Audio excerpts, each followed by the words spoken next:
Nous nous sommes réveillés aujourd'hui avec une mauvaise nouvelle. Il s'agit de l'incursion dans la cité de Wicha des terroristes djihadistes de ZF-MTM. L'ennemi avait des dispositifs déjà dans la cité de Wicha. Grâce à ses collaborateurs, ses antennes qui sont déjà dans cette cité, où l'ennemi a commis des massacres avec deux machettes. L'ennemi n'a pas voulu tirer des coups de balle parce qu'il savait que l'armée allait intervenir avec les services de sécurité dans son ensemble pour les mettre hors d'état de nuire. L'ennemi s'est divisé en trois groupes.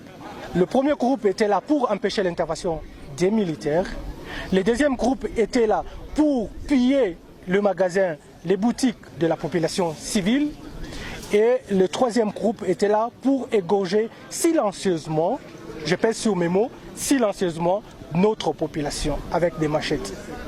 Donc, nous avons enregistré officiellement 26 morts du côté de la population et nous avons jusque-là en train de faire des contrôles pour savoir le nombre exact de compatriotes kidnappés par ces terroristes ZF-MTM. Au moment où je vous parle, nos troupes sont en contact physique avec l'ennemi au niveau entre le PK 6 et 7 au village Matiba, là où nous sommes en train d'échanger des tirs avec l'ennemi qui a commis ces bavures dans notre cité de Wicha. Mais nous regrettons que certains de nos compatriotes, je ne sais pas pour qui ils travaillent, ils viennent encore d'alourdir le bilan des terroristes ZF-MTM en incendiant 5 de nos véhicules. Et parmi ces 5 véhicules, il y a 3 Actros et 2 Jeeps qui étaient d'ailleurs au service de la population dans son ensemble, des déplacés. Ces véhicules étaient là pour servir la population déplacée en amenant des nourritures et des vivres. Mais malheureusement, la population a jugé bon d'incendier ce véhicule.